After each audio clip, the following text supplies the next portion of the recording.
Okay, सो experimental chemistry हम start करेंगे आज। इसमें सब कुछ है, सेपरेशन टेक्निक्स हैं, इंस्ट्रूमेंट किस तरह यूज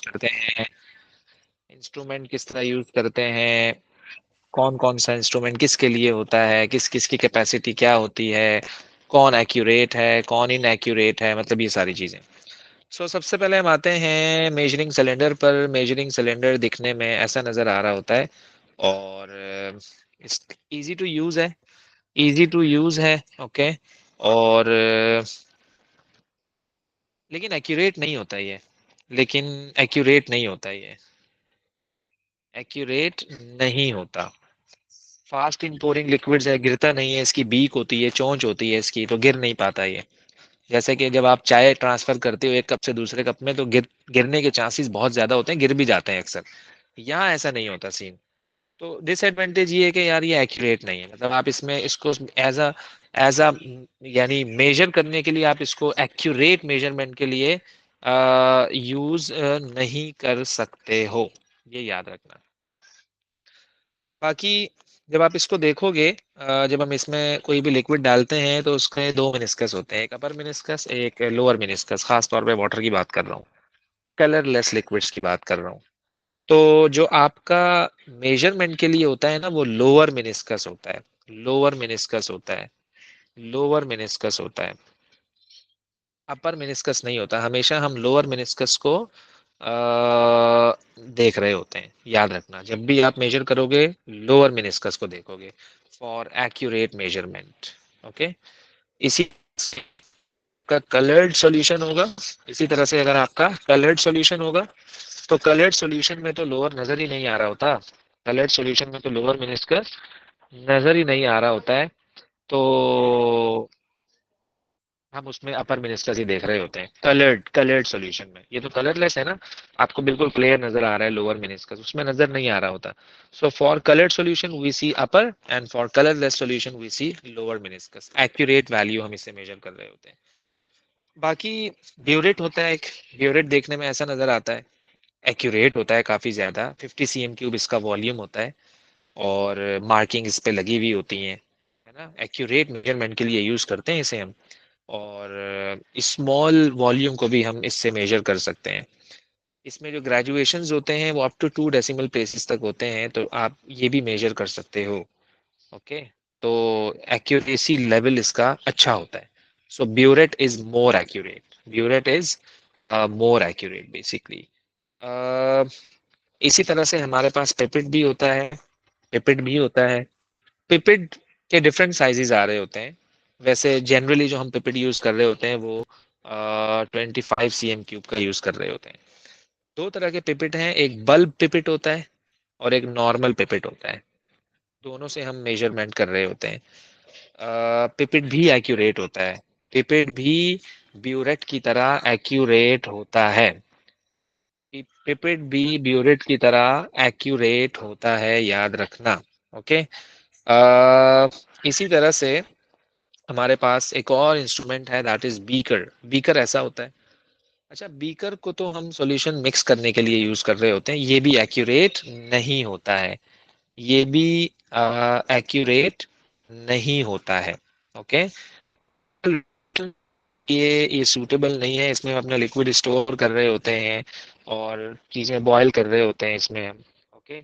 लेकिन इसमें भी एक प्रॉब्लम है कि इसकी ओपनिंग वाइड है ना, इसकी ओपनिंग वाइड है।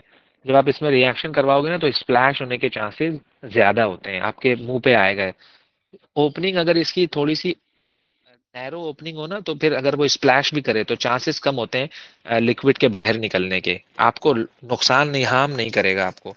लेकिन चूंकि ये इसकी ओपनिंग बड़ी है, ऊपर से काफी खुला है ये, तो मोस्ट प्रॉब्ली जब आप रिएक्शंस करवा रहे होगे तो ये जो है वो स्प्लैश के चांसेस इसमें ज्यादा से ज्यादा होते हैं। बहरहाल खैर, ये एक्यूरेट नहीं होता है, ओके। मिक्सिंग के लिए आप इसे यूज कर लो, आप बॉइलिंग के लिए यूज कर लो, लिक्विड स्टोर कर लो इसमें आप, मतलब ये इसके जनरल यूजेस हैं।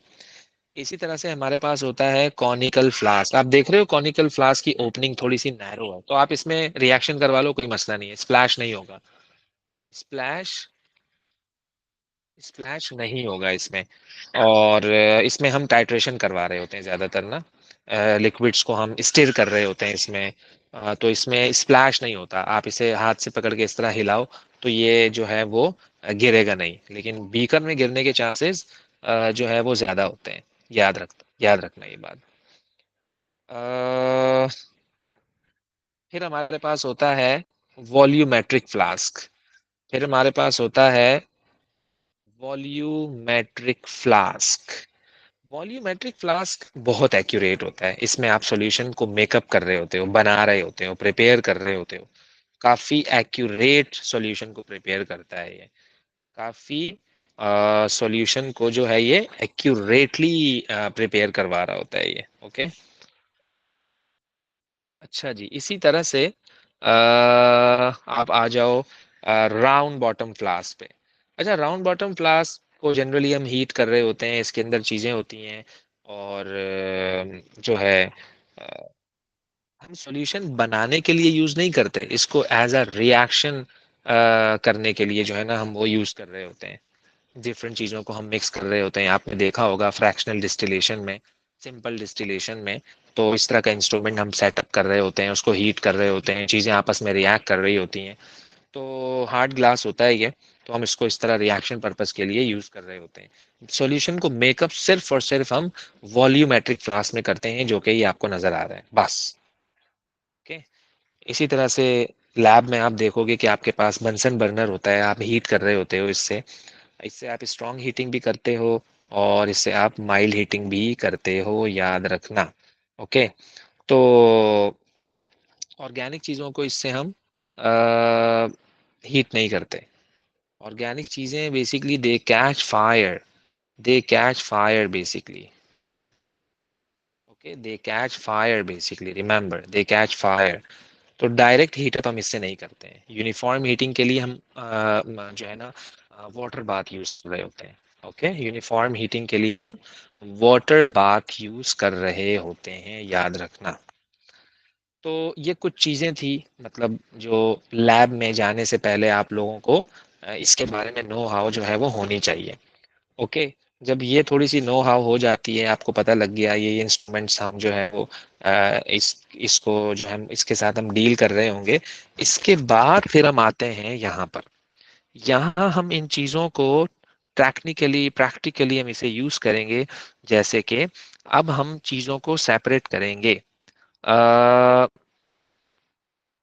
अ, कैसे? सेपरेशन दो तरह की होती है। सेपरेशन दो तरह की होती है। ओके, एक होती है फिजिकल सेपरेशन और एक होती है केमिकल सेपरेशन। फिजिकल सेपरेशन में आप क्या कर रहे होते हो, मिक्सचर्स के लिए होती है स्पेसिफिक, और केमिकल सेपरेशन में आप कंपाउंड्स और मॉलिक्यूल को chemical separation is bit difficult, a lot of energy is required, बड़े पापड़ बेलने होते हैं उसमें, हमें चीजें होती हैं काफी। हम जो यहाँ पर सेपरेशन कर रहे होंगे इस चैप्टर में, that is the you can say physical separation. Okay. हम मिक्सचर्स को सेपरेट कर रहे होंगे, जैसे कि सैंड एंड वाटर, जैसे कि सैंड एंड वाटर। ओके, जैसे कि सैंड एंड वाटर। ओके। तो हमने क्या करना है, सैंड लिया, वाटर लिया, मिक्स हुआ हुआ है ऑलरेडी, आपने उसको फिल्टर आउट करना है, आपका सैंड अलग हो जाएगा, आपका वाटर अलग हो जाएगा, सिंपल। ओके, सिंपल है, बिल्कुल मसला ही नहीं है कोई। तो ये सेपरेशन जो है इस तरह की हम डील कर रहे होंगे, इसमें इवेपोरेशन भी है, कंडेंसेशन भी है, सिंपल डिस्टिलेशन भी है, फिल्ट्रेशन भी है, क्रिस्टलाइजेशन भी है, क्रोमेटोग्राफी भी है, ये सारी चीजें हैं इसके अंदर। ओके। तो दूसरा ये कि what is pure substance. What is pure substance? देखो, प्योर सब्सटेंस वो होता है जिसका मेल्टिंग और बॉइलिंग पॉइंट क्या होता है, फिक्स होता है। जिसका मेल्टिंग और बॉइलिंग पॉइंट क्या होता है, फिक्स होता है। भाई, मैंने आपको कोई भी लिक्विड दिया, मैंने आपको कोई भी लिक्विड दिया और मैंने कहा कि यार जो है ना, आप मुझे इसकी प्योरिटी बता दो, आप मुझे इसकी प्योरिटी बता दो। ओके। तो आप उसको बॉईल कर लो, अगर वो एग्जैक्ट फिक्स टेम्परेचर पे बॉईल हो रहा है तो आप कहोगे कि ये प्योर सब्सटेंस है। और अगर वो एग्जैक्ट फिक्स टेम्परेचर पे बॉयल नहीं हो रहा है तो आप कहोगे कि वो इम्प्योर सब्सटेंस है। ओके, तो ये देखो मैंने 2 गिलास लिए वाटर के और मैंने दोनों को बॉयल करके देखा, जो 100 पे बॉयल हो रहा है, एग्जैक्ट फिक्स 100 पे बॉयल हो रहा है, तो मैं कहूंगा वो प्योर वाटर है। और जो एग्जैक्ट फिक्स टेम्परेचर पे बॉयल नहीं हो रहा है तो मैं क्या कहूंगा, वो इम्प्योर सब्सटेंस है, याद रखना। इसी तरह से अगर आपको सॉलिड की इम्प्योरिटी देखनी है, सॉलिड की प्योरिटी देखनी है आपको, आप उसको मेल्ट करके देख लो। अगर वो फिक्स टेम्परेचर पे मेल्ट हो रहा है तो आप कहोगे कि वो प्योर सॉलिड है। और अगर वो फिक्स टेम्परेचर पे मेल्ट नहीं हो रहा है तो आप क्या कहोगे कि वो इम्प्योर सॉलिड है। तो चीजों की प्योरिटी का अंदाजा हम उसके मेल्टिंग एंड बॉइलिंग पॉइंट से लगा रहे होते हैं। ये एक कॉन्सेप्ट है कि अगर उसका फिक्स बॉइलिंग पॉइंट है तो वो प्योर है, और अगर इसका फिक्स बॉइलिंग पॉइंट नहीं है तो वो इम्प्योर है। यही क्राइटेरिया मेल्टिंग में भी है, सॉलिड्स में भी है, कि अगर सॉलिड्स का मेल्टिंग पॉइंट फिक्स है तो इसका मतलब यह है कि आपका सॉलिड प्योर है, अदरवाइज आपका सॉलिड क्या है, इम्प्योर है, याद रखना। ओके हो गया जी। देन हम आते हैं अपने सेपरेशंस की तरफ। सबसे पहला जो मेथड हम कर रहे होंगे दैट इज कॉल्ड फिल्ट्रेशन। अच्छा, फिल्ट्रेशन में हम क्या कर रहे होते हैं, इनसॉल्युबल पार्टिकल्स को सेपरेट कर रहे होते हैं। किसमें? फिल्ट्रेशन में। जैसे कि sand and water, sand is insoluble in water, लेकिन salt is soluble in water. आपने नमक पानी में डाल दिया तो नमक थोड़ी फिल्ट्रेशन से अलग होगा भाई, वो तो डिसॉल्व हो गया, डिसअपेयर हो गया, गायब हो गया, वो कैसे सेपरेट होगा? अब नहीं। आप इससे उन चीजों को सेपरेट कर सकते हो जो कि वाटर में इनसॉल्युबल हैं। आप इससे उन चीजों को सेपरेट कर सकते हो जो कि वाटर में इनसॉल्युबल हैं। कॉन्सेप्चुअल बात है भाई, कॉन्सेप्चुअल बात है, ये याद रखना मेरी बात। ओके, तो इसलिए अच्छा, फिर हम क्या करेंगे, मैंने क्या किया यहाँ पर, मैंने ये अपैरेटस लगाया। ओके, ये मैंने अपैरेटस लगाया। इसमें आपके पास ये स्टैंड है, ये आपका फनल है, ये आपका वाटर एंड सैंड है, फिल्टर पेपर लगा हुआ है इसमें। आपने मिट्टी वाला पानी फिल्टर पेपर के ऊपर डाला, फिल्टर पेपर पे मिट्टी रह गई, पानी नीचे से निकल गया, पानी नीचे से पास आउट हो गया, ये फिल्ट्रेशन हो गई आपकी। बहुत स्लो प्रोसेस होता है लेकिन ये बहुत स्लो। इसमें हम फिल्टर पेपर लगाते हैं वॉटमैन 41 फिल्टर पेपर। ये special type of filter paper है जो कि बहुत फाइन फिल्ट्रेशन कर रहा होता है, जो कि बहुत फाइन फिल्ट्रेशन कर रहा होता है, याद रखना। ओके, अच्छा जी। तो जो फिल्टर पेपर से पास हो जाएगा, जो फिल्टर पेपर से पास हो जाएगा, that is called filtrate, that is called filtrate. और जो फिल्टर पेपर के ऊपर रह जाएगा that is called residue, that is called residue, that is called residue, याद रखना। Okay, that is called residue basically. अच्छा, इसी तरह से रेसिड्यू क्या है? It's insoluble particle that are left behind on the filter paper. आप किसी भी इनसॉल्युबल चीज को फिल्ट्रेशन के थ्रू सेपरेट कर सकते हो, किसी भी इनसॉल्युबल को। मेक सेंस ना? सॉल्युबल तो फिल्टर पेपर के अंदर से गुजर जाएगा, क्या कहते हो? फिल्टर पेपर के ऊपर वही रुकेगा जो आपको नजर आ रहा होगा, जो इनसॉल्युबल पार्टिकल होगा। तो मैंने यहाँ पर ये बताने की कोशिश की है कि फिल्टर पेपर काम कैसे करता है, फिल्टर पेपर काम कैसे कर रहा होता है। भाई, फिल्टर पेपर के अंदर छोटे छोटे पोर्स होते हैं, फिल्टर पेपर के अंदर छोटे छोटे पोर्स होते हैं। तो वो पोर्स सिर्फ किसको अलाउ करते हैं पता है? कि उसके अंदर से पानी निकल जाए। वो जो बड़े बड़े पार्टिकल्स होते हैं ना, उनको वो अलाउ ही नहीं करते, उनको वो अलाउ ही नहीं करते, याद रखना। क्यों? कि मिट्टी का साइज बड़ा है, लेकिन वो जो सुराख है फिल्टर पेपर में वो तो बहुत छोटे हैं। तो वो कैसे पास करेगा उसको? जब भी तो हम जानबूझ के ऐसा फिल्टर पेपर लेते हैं, वरना तो तुम किसी कपड़े से छान लो। लेकिन कपड़े का जो पोर साइज है वो तो बड़ा साइज होता है, वो तो अच्छा नहीं होता है। बात समझ रहे हो मेरी आप? तो इसलिए फिल्टर पेपर आपको एक्यूरेट वाला लेना है, अच्छे वाला लेना है। फिल्टर पेपर आपको, जितना लो क्वालिटी का फिल्टर पेपर आप लोगे तो मजा नहीं आएगा सेपरेशन का, याद रखना। सही है ना? तो ये चीजें हैं जो आपको समझनी है। सही है। अच्छा, फिर हम आते हैं किस तरफ?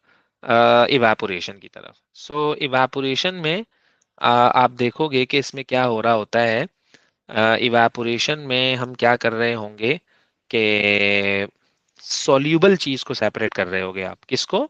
सॉल्यूबल चीज को आप सेपरेट कर रहे हो। जैसे कि आपने ये नमक लिया, पानी में उसको मिक्स कर दिया। यहाँ मैंने ये समझाने की कोशिश की है कि वो नमक इवनली डिस्ट्रीब्यूट हो चुका है, बोले तो पूरा सॉल्यूबल हो गया है, पूरा सॉल्यूबल हो गया है वो पानी में जाके अच्छी तरह से गायब हो गया, खत्म हो गया, बिल्कुल डिसअपेयर हो गया। अब हम उसको सेपरेट कर रहे हैं। मुश्किल है ना यार, आप इसे फिल्ट्रेशन तो नहीं कर सकते हो। फिल्ट्रेशन अगर आप तुम इसकी कराओगे तो ये तो फिल्टर पेपर के अंदर से ही गुजर जाएगा। तो तुमने क्या सेपरेट किया फिर? बात समझ रहे हो? तो हम क्या करेंगे, वाटर को बॉयल कर देंगे। वाटर यहाँ से उड़ जाएगा, वाटर यहाँ से गायब हो जाएगा, चला जाएगा। ओके। तो जब वाटर चला जाएगा पीछे क्या बचेगा? है भाई, जब वाटर चला जाएगा तो पीछे क्या बचेगा? पीछे नमक बचेगा, सॉल्ट बचेगा। इस तरह से हमने उसको बड़े ही चालाकी से सेपरेट कर लिया। ओके। वाटर को आप इवेपोरेट कर दो, लिविंग बिहाइंड द सॉल्ट। है भाई, वाटर को आप इवेपोरेट कर दो, leaving behind the salt. Simple सी बात है। तो मैंने उसको चाइना डिश में डाला। ओके। और मैंने उसको हीट किया, वाटर सारा का सारा निकल गया, पीछे बच गया आपका सॉल्ट। इसको कहते हैं इवेपोरेशन।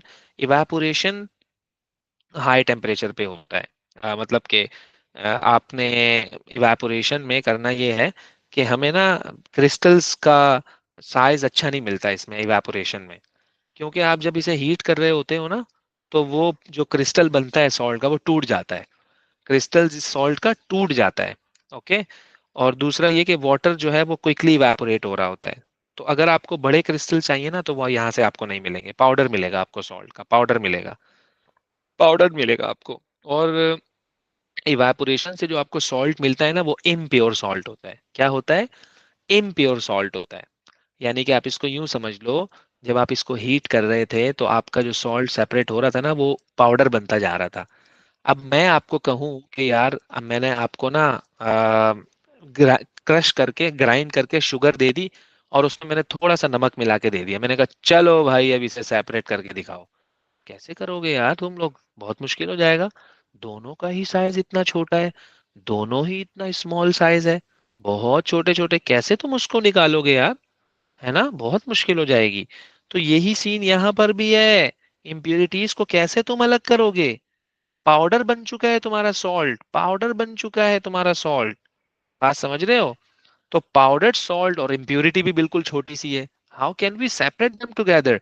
तो ये इसका डिसएडवांटेज है। किसका? इवेपोरेशन का। तो इससे जो सॉल्ट मिलता है वो, इससे जो सॉल्ट मिलता है वो इम्प्योर सॉल्ट होता है, याद रखना। ओके। अब फिर हम आते हैं क्रिस्टलाइजेशन पे। अच्छा, ये और ये सेम है, बस क्रिस्टलाइजेशन में आपको प्योर सॉल्ट मिलेगा, बड़ा बड़ा क्रिस्टल मिलता है। तो इसका फायदा पता है क्या होता है? फायदा पता है क्या है इसका? मैं बताता हूँ आपको। मैंने आपको जस्ट इमेजिन कि I have a bowl in which I have, you can say, crushed sugar, grinded sugar, बिल्कुल पाउडर फॉर्म में होगी, बिल्कुल बेहतरीन वाला पाउडर। मैंने तुम्हें क्या किया, उसमें एक आयरन का पीस डाल के दे दिया। ओके। Solid piece. और मैं कह रहा हूँ इसे सेपरेट करो, तुम उठा लेना, सेपरेट हो गया। साइज बड़ा है ना? क्या कहते हो? साइज बड़ा है ना, आपने सेपरेट कर लिया। इसी में इसी में आयरन के पीस को बिल्कुल स्मॉल पार्टिकल में डिवाइड करके दे दूं, मैं बोलूं चलो भाई सेपरेट करो, कितना मुश्किल होगा? है ना? कितना मुश्किल होगा उसको वहां से अलग करना। देखो, क्रिस्टलाइजेशन का ये फायदा है, इसमें बड़ा क्रिस्टल बन रहा होता है, इसमें बड़े बड़े क्रिस्टल बन रहे होते हैं, उनको सेपरेट करना आसान होता है। बात समझ रहे हो? तो मैंने क्या किया, take saturated solution of salt. Saturated solution क्या होता है? ऐसा सॉल्यूशन जिसमें तुम मजीद और कोई चीज डिसॉल्व ना कर सको। लेट सपोज आपने पानी लिया, उसमें शुगर डालते गए डालते गए डालते गए डालते गए डालते गए डालते गए, एक टाइम ऐसा आएगा कि शुगर डिसॉल्व होना बंद हो जाएगा, शुगर डिसॉल्व होना बंद हो जाएगा। ओके। शुगर डिसॉल्व होना बंद हो जाएगा। That's called the saturated solution. That's called the saturated solution. Okay. तो उसमें क्या हो रहा होता है, मैंने उसको हीट किया to its saturation point and cool gradually, फिर हम उसे ठंडा करेंगे। जब वाटर इवेपोरेट करेगा ना स्लोली, लोअर टेम्परेचर, इसमें ज्यादा हीट नहीं करते हैं, तो लार्ज क्रिस्टल्स आर प्रोड्यूस, क्योंकि वहां तुम हीट कर रहे थे, बड़ा क्रिस्टल मिल रहा था, तुमने यहाँ हीट नहीं किया तो बड़ा बड़ा सा क्रिस्टल तुम्हें मिलेगा। तो तुम क्या करो, उसको फिल्टर कर लो, क्रिस्टल तुमने अलग कर लिया, उसको तुम ड्राई कर लो किसी भी शीट ऑफ फिल्टर पेपर से, तो ये आपका क्रिस्टल अलग हो गया। तो ये सॉल्ट जो मिला है ना, ये प्योर है। मैंने यहाँ लिखा है difference in evaporation powder was produce so it settled down on the bottom of the container with some impurities so we can not separate impurities as the particle size was very fine. लेकिन crystallization में large piece of crystal मिला है आपको, it can be separated easily भाई, we just simply pick it up, simple, बड़ा size है, आप उठा लो यार उसको किसी चीज से, सेपरेट कर लो अपने सॉल्ट को इम्प्यूरिटी से। तो यहाँ पर इम्प्यूरिटी से अपने सॉल्ट को निकालना आसान है, इवेपोरेशन में बहुत मुश्किल है। ओके, तो लेकिन मजे की बात यह है कि दोनों में आप एक ही चीज ले रहे हो, that is your salt, that is your salt. Okay हो गया, ओके हो गया। देन हमारे पास है सिंपल डिस्टिलेशन। देन हमारे पास क्या है, सिंपल डिस्टिलेशन। अच्छा, सिंपल डिस्टिलेशन में क्या है, सिंपल डिस्टिलेशन में हम क्या कर रहे होते हैं कि यहाँ पर ना हम दो सॉल्यूबल लिक्विड्स को सेपरेट करेंगे। देखो ये थोड़ा सा डिफरेंट है ये, यहाँ पर हम क्या करेंगे, दो सॉल्यूबल लिक्विड्स को सेपरेट करेंगे। क्या करेंगे, दो सॉल्यूबल लिक्विड्स को सेपरेट करेंगे। देखो इससे पहले कुछ भी नहीं, कहीं भी ऐसा नहीं हो रहा, मैं आपको बता देता हूँ। फिल्ट्रेशन में हमने क्या किया, इनसॉल्यूबल सॉलिड को अलग किया। इवेपोरेशन में तुमने क्या किया, सॉल्यूबल सॉलिड को अलग किया, है ना। और अच्छा, सिंपल डिस्टिलेशन में दो काम करते हैं हम, सिंपल डिस्टिलेशन में दो काम करते हैं। एक तो हम दो सॉल्यूबल लिक्विड्स को भी अलग कर सकते हैं, और आप इसमें से सॉल्यूबल सॉलिड को भी अलग कर सकते हो, just like evaporation and crystallisation. तो फिर आप बोलोगे इसकी स्पेशलिटी क्या है, ये क्यों कर रहे हैं, ये क्यों करने की जरूरत पेश आई, क्रिस्टलाइजेशन से काम चल रहा है यार, ये क्रिस्टलाइजेशन से काम चल रहा है, so why we are going to do this, है ना, मेक सेंस ना। तो देखो बात ये है, बात ये है, मैं चाहता हूं कि मैं चीजों को सेपरेट भी कर लूं, सांप भी मर जाए लाठी भी ना टूटे। वो कैसे होगा, मैं चाहता हूं, देखो तुम्हारा क्रिस्टलाइजेशन में वाटर का लॉस हो गया, तुम्हारे क्रिस्टलाइजेशन में वाटर का लॉस हो गया, तुम्हारे क्रिस्टलाइजेशन में वाटर का लॉस हो गया, ऐसे ही था। देखो इसमें सिंपल डिस्टिलेशन में पता है क्या होगा, सिंपल डिस्टिलेशन में पता है क्या होगा, वाटर का लॉस नहीं होगा, ये फायदा है इसका। सिंपल डिस्टिलेशन में वाटर का लॉस नहीं होगा, यही तो फायदा है। सिंपल डिस्टिलेशन में वाटर का लॉस नहीं होगा, आप वाटर को अलग कर लोगे वहां से। मैं आपको बताता हूँ कैसे अलग करोगे। आपने राउंड बॉटम फ्लास्क लिया, राउंड बॉटम फ्लास्क लिया, इसमें वाटर है और आपका सॉल्ट है। इसमें क्या है, इसमें क्या है, वाटर है और आपका सॉल्ट है। ओके, अब मैं इसको सेपरेट करना चाह रहा हूं, मैंने क्या किया, मैंने इसको हीट किया, मैंने क्या किया, मैंने इसको हीट किया। ओके, जैसे ही मैंने हीट किया, सॉल्ट वाटर इवेपोरेट हुआ, वाटर इवेपोरेट हुआ, इवेपोरेट होके वाटर कहाँ चला गया, इसमें कंडेंसर में, किसमें आ गया, कंडेंसर में आ गया, किसमें आ गया, कंडेंसर में आ गया। देखो वो वाटर चाहता तो निकल जाता, यहाँ से शॉर्ट हो जाता पतली गली से, तुमने बंद किया हुआ है ऊपर से और कंडेंसर लगाया हुआ है, और क्या लगाया हुआ है, कंडेंसर लगाया हुआ है। तो कंडेंसर पता है क्या करेगा, इस वेपर को वाटर बना के दोबारा यहाँ शिफ्ट कर देगा। देखो ना, सांप भी मर गया लाठी भी नहीं टूटी, सॉल्ट भी अलग हो गया और तुमने वाटर को भी अलग कर लिया। जबकि बाकी पिछले प्रोसेस क्या हो रहा था, है भाई, पिछले प्रोसेस में, पिछले प्रोसेसेस में क्या हो रहा था, पिछले प्रोसेसेस में तुम्हारा पानी बाहर जा रहा था, जाया हो रहा था, है ना। लेकिन इसमें जाया नहीं हो रहा है, याद रखना। ओके, मैं आपको इसके एक वीडियो दिखाता हूँ, जरा देखिएगा कि how we are going to do simple distillation, जरा देखिएगा गौर से,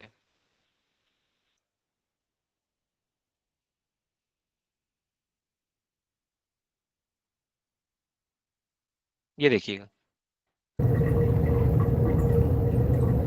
देख रहे हो कैसे पानी वहां से इवेपोरेट होके फिर कंडेंसर में जाके तुम्हारे दूसरे बीकर में आ रहा है, देख रहे हो, जाया नहीं हो रहा, जाया नहीं हो रहा, ये फायदा है इसका, ये फायदा है इसका, सबसे बेहतरीन टेक्निक है ये, सबसे बेहतरीन टेक्निक है ये, देख रहे हो।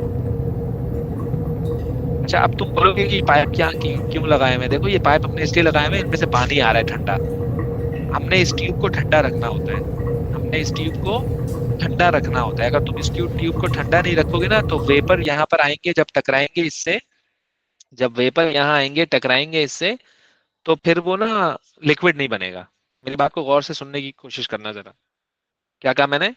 अगर तुमने इस कंडेंसर को ठंडा नहीं रखा, अगर तुमने इस कंडेंसर को ठंडा नहीं रखा, तो ये जो वेपर आ रहा है गरम गरम, ये जब ठंडी चीज से नहीं टकराएगा तो ये लिक्विड नहीं बनेगा। जब तक ये ठंडी ठंडी ठंडी चीज से नहीं टकराएगा तो ये लिक्विड नहीं बनेगा। That's the main point. बात समझ रहे हो? दैट्स द मेन पॉइंट, कि उसको ठंडी चीज से टकराना है, उसको ठंडी चीज से टकराना है, याद रखना, उसको ठंडी चीज से टकराना है। तो ठंडी चीज कहाँ से लाएं? तो हम अपने कंडेंसर में क्या डाल रहे होते हैं? पानी डाल रहे होते हैं। जब हम अपने कंडेंसर में पानी डाल रहे होते हैं तो वो उसको ठंडा रखता है, और जब आपका गरम गरम वेपर वहां से आके कोलाइड करेगा, तो आप देखना, तो आप देखना कि देखते ही देखते आपका जो वेपर था वो किस में कन्वर्ट हो जाएगा? लिक्विड में कन्वर्ट हो जाएगा। तो ये होती है सिंपल डिस्टिलेशन। ओके। अच्छा, इसमें कुछ क्वेश्चंस आते हैं, एग्जामिनर पूछता है कि ये वाटर इन नीचे क्यों है, वाटर आउट ऊपर क्यों है। ओके, यहाँ पूछता है ये वाटर इन नीचे क्यों है। पानी का पाइप हमने नीचे से लगाया हुआ होता है और पानी यहाँ से निकल रहा होता है, यहां से आया यहां से निकल गया, यहां से आया यहां से निकल गया, यहां से आया यहां से निकल गया। क्यों हो रहा है ऐसा? जब पानी यहाँ से आएगा ना, तो वो आहिस्ता आहिस्ता आहिस्ता आहिस्ता आहिस्ता आहिस्ता आहिस्ता आहिस्ता आहिस्ता आहिस्ता यहाँ से छप्पड़ में शॉर्ट हो जाएगा वो। तो उसका फायदा क्या हुआ? इस ट्यूब को उसने ठंडा रखा। जब ये ट्यूब ठंडी रहेगी ना, तो जब यहाँ से वेपर आएगा गरम गरम, तो वो उसको फौरन से कूल करेगा और वो कंडेंस हो जाएगा इस बीकर में आके, टपक टपक टपक टपक टपक टपक टपक, पानी भी अलग और तुम्हारा सॉल्ट भी अलग हो जाएगा। ये है simple distillation. So in this method, solution is heated, water is evaporated, and salt is left behind. Water vapors are condensed using condenser. Okay, error क्या आता है इसमें? Water inlet always at the bottom of the condenser. बच्चे यहाँ पे water out भी लिख देते हैं कभी कभार, पता है? भाई अगर तुमने ऊपर से वाटर इन कर रहे हो, नीचे से वाटर आउट कर रहे हो, निकल रहा है वाटर, तो मतलब जैसे ही ऊपर से आया नीचे से निकल गया, तो उसका तो कांटेक्ट ही नहीं बना इस ट्यूब के साथ, कैसे ठंडा रखेगा वो इसे? बात समझ लो, उसका तो कांटेक्ट ही नहीं बना उस ट्यूब के साथ, तो ये ट्यूब कैसे ठंडी रहेगी? तो ये ट्यूब कैसे ठंडी रहेगी? तो इसलिए हमेशा पानी नीचे से डालो, ताकि अगेंस्ट द ग्रेविटी पानी स्लो स्लो ऊपर जाएगा। उसका फायदा क्या होगा? तो ये बीच वाली जो तुम्हारी ट्यूब है ये ठंडी रहेगी, तभी तो तुम्हारा वेपर आके कंडेंस होगा अच्छी तरह से। दूसरा ये कि ये थर्मोमीटर की पोजीशन यहाँ होनी चाहिए, आगे पीछे नहीं होनी चाहिए। क्योंकि जब वेपर आता है ना, जब इस थर्मोमीटर की टिप से टकराता है, तो ये तुम्हें ये टेम्परेचर सेंस कर लेगा। लेट सपोज इसने शो किया 78 डिग्री सेल्सियस, अच्छा मतलब अल्कोहल के वेपर हैं। फिर फिर आया कोई वेपर, इससे लगा 100, अच्छा वाटर के वेपर्स हैं, तो कम से कम आप आइडेंटिफाई तो कर लोगे ना ये वेपर किसका है। बात समझ रहे हो? तो टेम्परेचर के थर्मोमीटर की पोजीशन सही होनी चाहिए, एक्यूरेट होनी चाहिए। ओके।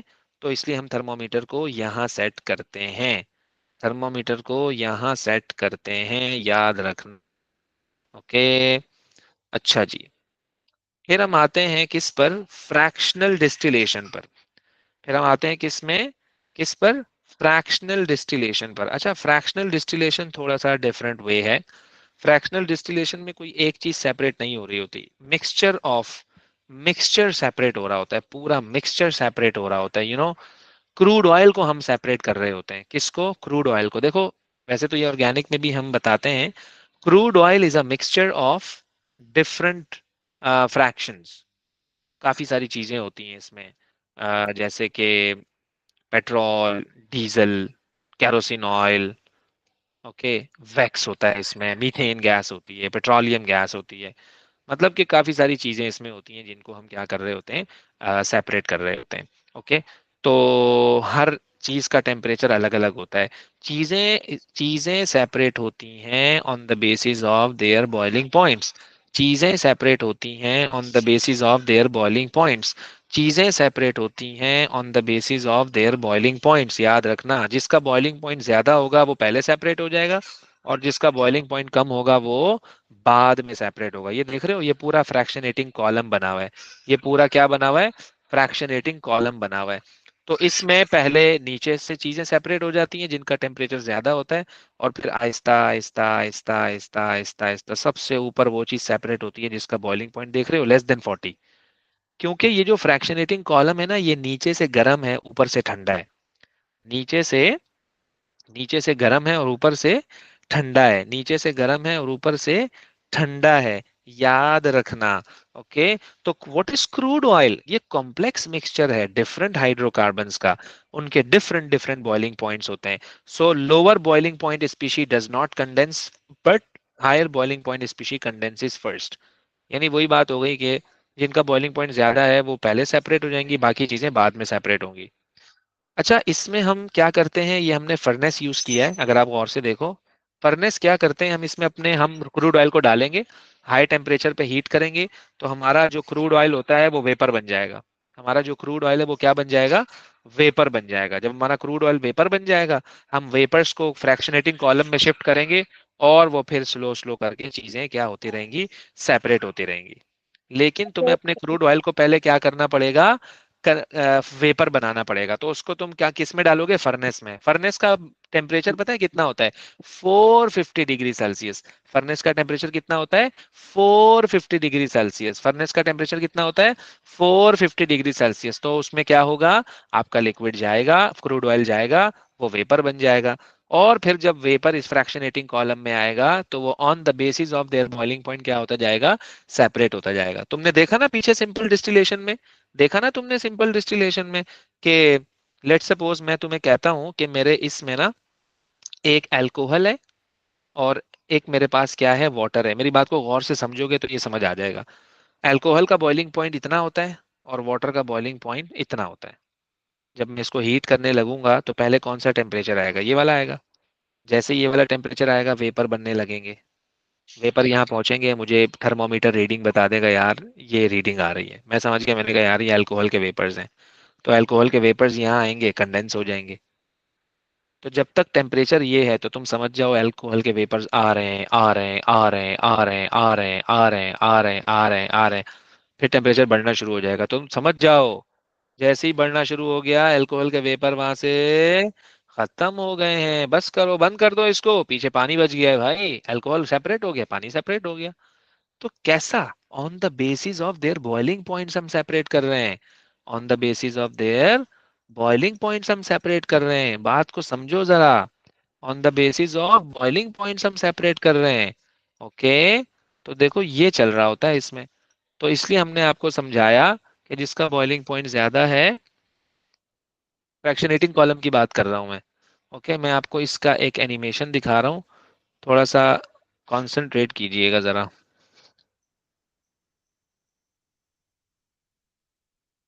ये देखो जरा।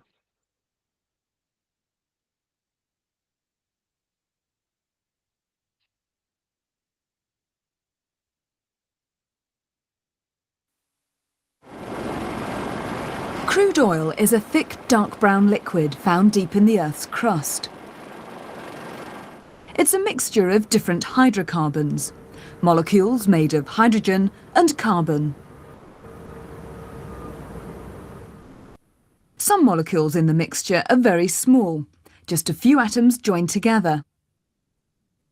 Others are far more complex, with many atoms forming long-chain molecules. But as a mixture, it's useless. The different hydrocarbons need separating. The technique used is distillation. This simple apparatus is set up in a fume cupboard. Mineral wool stops the mixture spitting when it's heated. Crude oil is dropped into the bottom of the tube. A collecting bottle is put in place. And a thermometer level with the sidearm monitors temperature. The final step is to gently heat the mixture by immersing the tube in a hot water bath. The hydrocarbons with lower boiling points begin to vaporize immediately. They're flammable, so it's safer not to heat with a naked flame. As the vapour rises, it enters the sidearm, where it cools and condenses. This happens at about 40 Celsius. The hydrocarbons which boil at this temperature drip down the sidearm and form our first fraction. It's a colourless liquid. The temperature stays at around 40 until all the hydrocarbons with this boiling point have vaporised. The hydrocarbons left behind aren't hot enough to vaporise. Their boiling points must be higher. Once the first fraction has been collected, it's safe to start heating with a Bunsen. As the temperature rises, other hydrocarbons begin to boil, huge fractional distillation columns. The hot oil enters near the bottom at a temperature of 330 degrees Celsius. The column becomes cooler towards the top. Fractions which remain as vapour at 85 degrees Celsius go straight to the top and are piped away. Different hydrocarbons condense at different temperatures, running off at various levels. Those with lower boiling points are collected at the top. Those with higher boiling points run off nearer the bottom. The longer the molecules, the higher the boiling point. Industrial distillation separates crude oil into useful fractions, each containing molecules of a similar size. तो इसमें basically जो fractional distillation होता है ना, इसमें आपने different चीज़ों को सेपरेट करना होता है, ओके, जिसमें आपका डीजल भी आता है। अच्छा, सारी चीज़ों के ना वो यूज़ पूछता है, बताया आपको, सब चीज़ों के वो यूज़ पूछेगा आपसे। लुब्रिकेटिंग का क्या है, फ्यूल ऑयल का क्या है, केरोसिन का क्या है, नेफ्था का क्या है, कौन से टेम्परेचर पे ये सेपरेट हो रहे होते हैं। देखो इनका टेम्परेचर रेंज लिखा हुआ है, देख रहे हो आप साइड पे, टेम्परेचर रेंज लिखा हुआ है इन सब का। हर चीज अपने अपने स्पेसिफिक बॉइलिंग पॉइंट पर सेपरेट हो जाती है। आई एम रिपीटिंग, हर चीज अपने अपने स्पेसिफिक बॉइलिंग पॉइंट पर सेपरेट हो जाती है। हर चीज अपने अपने स्पेसिफिक बॉइलिंग पॉइंट पर सेपरेट हो जाती है, याद रखना। तो दैट्स कॉल्ड फ्रैक्शनल। क्यों फ्रैक्शनल? डिफरेंट फ्रैक्शंस है, कोई एक चीज सेपरेट थोड़ी हो रही है। It's not a simple distillation, it's a fractional distillation. Okay, it's not a simple distillation. तो आपको करना क्या है इसमें, मैं जरा आपको ये दिखा दूं एक दफा कि आपने इसमें किस तरह से याद करना है। ये देखो जरा,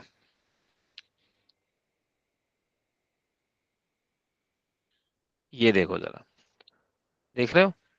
तो यहाँ थोड़ी सी मैंने डिटेल लिखी हुई है इसकी कि पेट्रोल है, ये इसका यूज है, ये नेफ्था का है, ये केरोसिन का है, ये डीजल का है, ये लुब्रिकेटिंग का है, ये फ्यूल ऑयल का है, ये रेजिड्यू का है, वो रिफाइनरी गैस का है। तो इतनी सारी चीजें सेपरेट होती हैं इस क्रूड ऑयल में से। ये तो बड़ी कीमती चीज है, ये तो बड़ी कीमती चीज है भाई, कोई आम चीज नहीं है क्रूड ऑयल। इससे हम मल्टीपल चीजों को जो है वो सेपरेट कर रहे होते हैं। देख रहे हो आप, मल्टीपल चीजों को सेपरेट कर रहे होते हैं। So crude oil is a mixture of different things. We would be providing the temperature. So on the basis of the temperature, the things would be separating from each other. Okay. So as a result, you will see कि हमने जो है वो on the basis of their boiling points क्या कर देना है, चीजों को सेपरेट कर देना है। तो ये है पॉइंट, ये है पॉइंट। ओके हो गया जी। This is called fractional distillation of crude oil. So I would be sending the notes, okay? Don't worry about that. And the last में हम करेंगे chromatography. Chromatography में क्या हो रहा होता है कि chromatography में आप चीज़ों को separate करते हो. It's a separation and also the purification technique. ये 2 in 1 है. ये क्या है? 2 in 1 है. ये क्या है? 2 in 1 है. It's a separation and also the purification technique. ये 2 in 1 है. ये 2 in 1 है. Okay.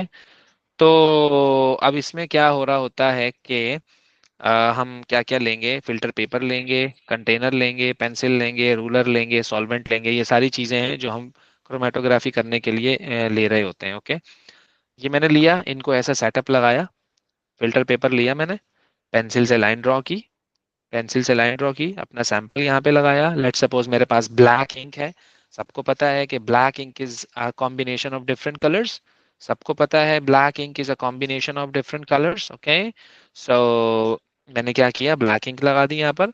अब मैंने उसको पानी में डाला, सॉल्वेंट है पानी मेरा, मैं जब पानी में डिप करूंगा तो वाटर सक करेगा, पेपर वाटर को सक करेगा, water through capillary action Aahista Aahista Aahista Aahista ऊपर आएगा, तो वो ब्लैक इंक के अंदर जो डिफरेंट कलर्स होंगे ना, वो उनको अपने साथ लेके आएगा। कोई कलर होता है जिसकी सॉल्युबिलिटी ज्यादा अच्छी होती है, कोई कलर ऐसा होता है जिसकी सॉल्युबिलिटी पानी में कम होती है।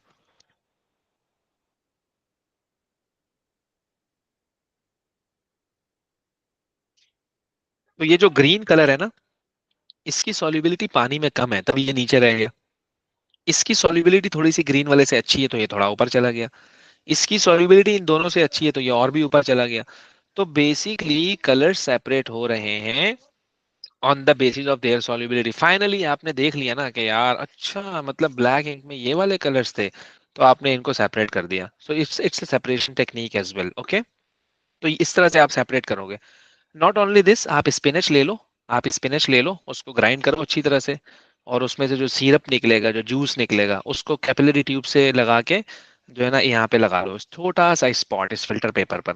आप उसकी क्रोमेटोग्राफी करवानी शुरू करो, तुम देखना स्पिनच में से भी कलर सेपरेट हो रहे होते हैं। It's not a pure colour, you know, it's not a pure, it's very interesting experiment. वो प्योर कलर थोड़ी होता है, वहां से आप देखोगे कि किस तरह से कलर्स आपके सेपरेट हो रहे हैं। तो इस तरह से हम इसे क्या कह रहे होते हैं कि भाई ये क्या है, सेपरेशन टेक्निक भी है। मैं आपको इसकी एनिमेशन दिखाता हूँ क्रोमेटोग्राफी में कि हम क्या कर रहे होते हैं। ओके, तो ये आप एक नज़र देख लो जरा, आपको थोड़ा सा आइडिया हो जाएगा। Right,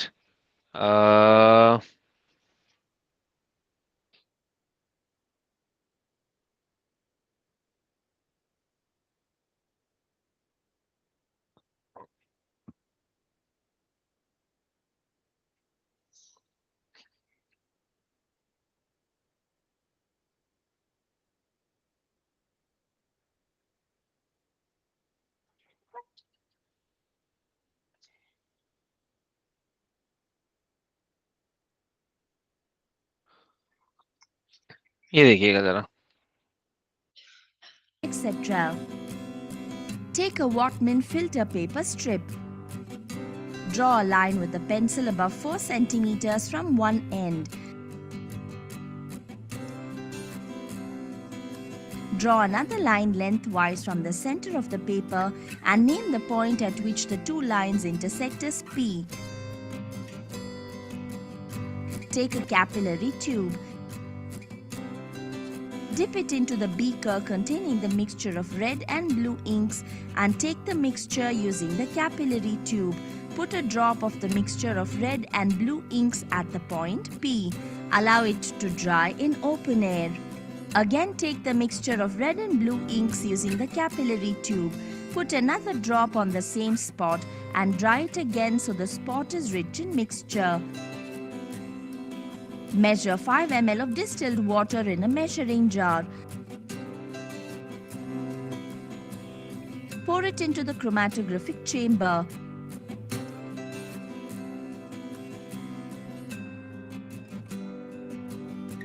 Measure 5 ml of alcohol in another measuring jar. Put it into the chromatographic chamber containing distilled water.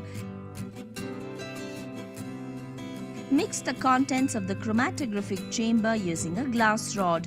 This mixture is used as the solvent.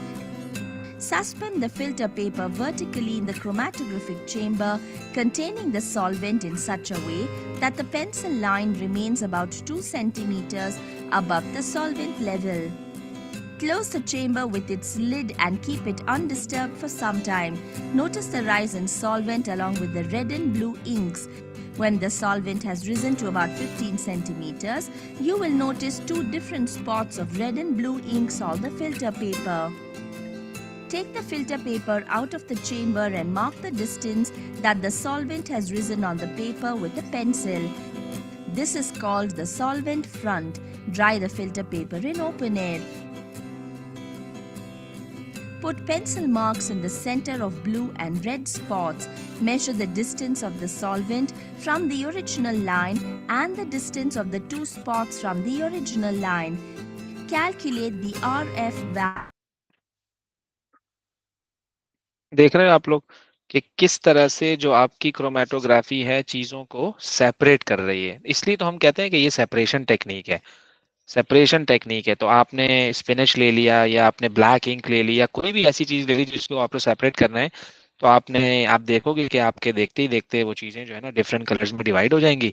और एटलीस्ट आपको इतना तो पता लग जाएगा ना कि यार आपका जो मिक्सचर है उसमें क्या क्या चीजें मिक्स हुई हुई थी। अच्छा, जरूरी नहीं है कि आप कलर्ड चीजों को सेपरेट कर रहे हो। नो, आप कलरलेस चीजों को भी सेपरेट कर सकते हो। अमीनो एसिड्स हमारे पास होते हैं, वो कलरलेस होते हैं। अब तुम बोलोगे कि यार अभी स्पॉट कैसे नजर आएगा मुझे, मैं कैसे पता लगेगा एक एक चीज अलग हुई है, दो अलग हुई है, तीन अलग हुई है। तो स्पॉट नजर नहीं आएगा आपको। हम ना लोकेटिंग एजेंट यूज करेंगे। हम लोकेटिंग एजेंट यूज करेंगे, स्प्रे करेंगे उस पे नीम हाइड्रेट का। तो आपको इनविजिबल स्पॉट थोड़ी देर के लिए विजिबल हो जाएगा। आप फौरन से पेंसिल से मार्क लगा लो कि यार यहाँ है वो स्पॉट। अच्छा, एक है, दो है, तीन है, एटलीस्ट आपको पता लग जाएगा। जरूरी नहीं है कि कलर्ड चीजों को ही सेपरेट करते हैं हम। नो, कलरलेस चीजों को भी सेपरेट कर सकते हैं थ्रू दिस क्रोमेटोग्राफी। ओके। तो अच्छा, अब आपके पास आ गए तीनों स्पॉट। देखो जैसे मैंने यहाँ पे लिखे हैं तीनों स्पॉट अलग अलग। ग्रीन अलग है, येलो अलग है, ब्लू अलग है। अब मैं पता है क्या करूंगा, मैं ये देखूंगा कि यार इनका डिस्टेंस कितना आया है। उसको हम कहते हैं R F value, retention factor. R F value, R F value, R F value, retention factor, retention factor. Okay. हम क्या करेंगे, हम स्केल लेंगे, और इसका फॉर्मूला क्या होता है, distance travelled by the spot divided by distance travelled by the solvent. ये जो लाइन है ना ब्लैक वाली, ये लाइन क्या शो कर रही है, यहाँ तक ये सॉल्वेंट आया है। तो it's called distance travelled by the solvent. आप स्केल लो, आप इसको ओरिजिन पे सेट करो, जीरो पे रखो आप इसको। ये मैंने लिया स्केल, मैंने जीरो पे रखा। ओके, मैंने यहाँ लाके रखा और मैंने यहाँ से लेके यहाँ तक का डिस्टेंस मेजर कर लिया। ये आया मेरे पास कितना, 3.6 लेट सपोज। ओके हो गया। फिर मैं क्या करूंगा, मेरे पास आ गया distance travelled by the solvent. फिर मैं क्या करूंगा, मैं ग्रीन इंक का मेजर कर रहा हूँ ना, तो मैंने यहाँ से लेके यहाँ तक भी मेजर कर लिया। यह है मेरे पास 1.2।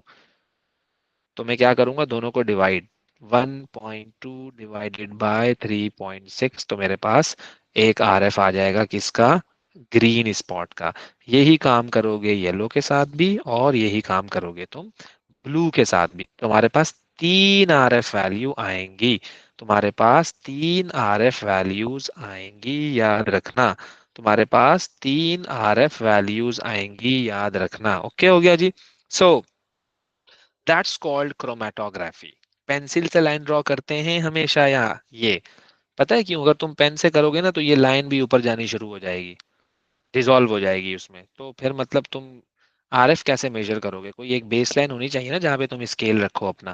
तो ये तो लाइन ही गायब हो जाएगी, डिसअपेयर हो जाएगी। फिर तो तुम कर ही नहीं सकते आगे काम। बात समझ रहे हो मेरी।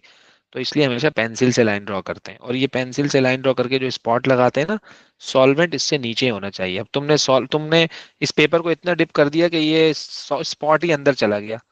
अबे भाई वो तो नीचे चला जाएगा, ऊपर थोड़ी जाएगा। फिर वो तुमने तो वाटर में डिसॉल्व कर दिया उसे। मतलब तुमने तो एक्सपेरिमेंट करने का मकसद ही गंवा दिया। तुम कर क्या रहे हो, मेरी बात को समझिए, समझ रहे हो, मेक सेंस यार। आपने स्पॉट को ऊपर लेके जाना है, तुम तो नीचे ही ले गए उसे यार। That's the main point basically. Okay, तो ये चीजें आपको पता होनी चाहिए। ओके हो गया जी। चलें। अम, चलो, मैंने सेपरेशन तो आपको बता दिया। ये प्यूरिफिकेशन क्या है, सेपरेशन तो मैंने आपको बताया। भाई ये प्यूरिफिकेशन क्या है, है ना। तो याद रखना कि प्यूरिफिकेशन में हम आपको बोलेंगे कि भाई लेट्स सपोज, गौर से समझिएगा जरा ना। मैंने आपको बिरयानी लाके दी, मैंने आपको बिरयानी लाके दी। ओके। और मैंने आपको कहा यार इसमें ना इसमें इसमें जहर है, और इसमें कौन सा जहर है? कॉपर सल्फेट है। बात को समझना गौर से, इसमें कौन सा जहर है? कॉपर सल्फेट है। अच्छा जी, तो एज अ केमिस्ट मैंने तुम्हें कहा चलो भाई लेकर आओ जरा वो बिरयानी यार जिसमें तुम कह रहे हो जहर है। तुम उठा के ले आए। तुमने क्या किया? तुम उठा के ले आए। मैं पता है क्या करूंगा? मैं पता है क्या करूंगा? मैं पेपर लूंगा, क्रोमेटोग्राफी पेपर, इस तरह से। बहुत गौर से सुनना मेरी बात को। पेंसिल से लाइन ड्रॉ करूंगा, पेंसिल से लाइन ड्रॉ करूंगा। इस पेपर को मैं बीकर में डालूंगा जिसमें सॉल्वेंट होगा। इस बीकर को मैं पानी में डालूंगा। इस पेपर को मैं बीकर में डालूंगा, और इस बीकर में मेरे पास क्या है? मेरे पास क्या है? सॉल्वेंट है। यहाँ तक मेरे पास क्या है? सॉल्वेंट है। ओके, सेट है। फिर मैं क्या करूंगा? एक स्पॉट मैंने यहाँ लगाया, और एक स्पॉट मैंने यहाँ लगाया। ये स्पॉट मेरा कॉपर सल्फेट का है जो जहर है, और ये स्पॉट जो है ये बिरयानी है। ओके, कंटेनर मैंने इस तरह से कर दिया। ये फिल्टर पेपर हैंग हुआ है, किसी चीज से लटका हुआ है। ओके, सो थोड़ी देर के लिए जब मैं इसे छोड़ूंगा तो सॉल्वेंट ऊपर आएगा, पेपर सक करेगा, पेपर सक करेगा पानी को, पेपर पानी को सक करेगा। ओके, है ना? पेपर पानी को सक करेगा, सक करेगा। तो जब पानी ऊपर आएगा, जब पानी ऊपर आएगा, जब पानी ऊपर आएगा तो क्या होगा? जब पानी ऊपर आएगा तो क्या होगा? अपने साथ इनको लेके जाएगा, बिरयानी का सैंपल भी ऊपर जाएगा, और कॉपर सल्फेट का सैंपल भी ऊपर जाएगा। बिरयानी का सैंपल भी ऊपर जाएगा और कॉपर सल्फेट का सैंपल भी ऊपर जाएगा, याद रखना। ओके, बिरयानी का सैंपल भी ऊपर और कॉपर सल्फेट का सैंपल भी ऊपर। फिर मैं देखूंगा, फिर मैं देखूंगा, फिर मैं देखूंगा कि यार इन दोनों का डिस्टेंस सेम आया है। फिर मैं क्या देखूंगा? फिर मैं क्या देखूंगा? यार इन दोनों का डिस्टेंस सेम आया है भाई। फिर मैं क्या देखूंगा? इन दोनों का डिस्टेंस सेम आया है। अगर इनका डिस्टेंस सेम आया है, अगर इनका डिस्टेंस सेम आया है, अगर इनका डिस्टेंस सेम आया है, तो अगर सेम आएगा तो मैं बोलूंगा हाँ मेरी बिरयानी में है कॉपर सल्फेट। अगर सेम नहीं आया, अगर सेम नहीं आया तो मैं क्या बोलूंगा? मेरी बिरयानी में कॉपर सल्फेट नहीं है, मेरी बिरयानी में कॉपर सल्फेट नहीं है। तो that's called the purification technique. तो आप प्योरिटी चेक कर रहे हो इससे, है ना? अगर आरएफ वैल्यू सेम आएगा, अगर दोनों स्पॉट का आरएफ वैल्यू सेम आएगा तो मैं कहूंगा yes in my biryani this was present. लेकिन एक अब बिरयानी का स्पॉट यहाँ तक पहुंच गया, ये यहीं रह गया, तो मतलब डजंट मेक सेंस यार, ये है ही नहीं उसके अंदर, मैच ही नहीं कर रहा भाई, मैच ही नहीं कर रहा है, मैच ही नहीं कर रहा है ये। तो भाई मैं रूम में गया, मुझे एक बॉडी मिली, डेड बॉडी, डेड बॉडी, और मैं जैसे ही गया यहाँ पे एक बंदा खड़ा हुआ था जो मुझे देखते ही भाग गया। मुझे शक हुआ, मैंने कहा यार कहीं यही तो नहीं है किलर। मैंने पकड़ लिया इसे। अब जरा सिनेरियो समझना। मैंने पकड़ लिया, मैंने इसका ब्लड सैंपल ले लिया, और मुझे डेड बॉडी के ऊपर कोई ब्लड सैंपल मिला। मुझे शक हुआ कि यार ये ब्लड इसका है या नहीं है। ओके, मैंने क्या किया, इसका जो ब्लड सैंपल लिया उसको मैंने लगाया यहाँ पर, और डेड बॉडी जैसे ब्लड सैंपल मिला उसको मैंने लगाया यहाँ पर। मैंने क्रोमेटोग्राफी करवा दी। देखा दोनों ने जब डिस्टेंस ट्रेवल करना शुरू किया तो वो बिल्कुल एग्जैक्ट दोनों यहाँ आके रुक गए। हाँ ये ब्लड इसी बंदे का है, तो इसका मतलब यही किलर है। सिनेरियो समझो जरा, आप सिनेरियो समझो। अक्सर हम जब बच्चे पूछो, सर क्या पता इसने ना मारा हो, कोई और आ गया हो, दरवाजे से भाग गया हो, खिड़की से। अबे भाई तुम बात को समझो, हम समझाना क्या चाह रहे हैं, बाल की खाल नहीं निकालो। हम बता रहे हैं कि ये देखो ये टेक्निक है, इसका ये फायदा है। बात समझ रहे हो? ये क्लेवर टेक्निक है बहुत ज्यादा। ओके, फॉरेंसिक साइंस में यूज होती है ये। तो that's why I was saying that it's not only the separation technique but also the purification technique. Okay, तो भाई यहाँ पर हमारा सेपरेशन टेक्निक, एक्सपेरिमेंटल टेक्निक खत्म होता है। Okay, so that's all. Basically ये दो हैं, एक मैंने आपको इंस्ट्रूमेंटेशन बताई शुरू में, और फिर मैंने आपको डिफरेंट टेक्निक्स के बारे में बताया। कोई भी कंफ्यूजन हो, कोई भी कंफ्यूजन हो, so do let me know. I would be telling you, inshallah, in the next class, we would be starting the next chapter.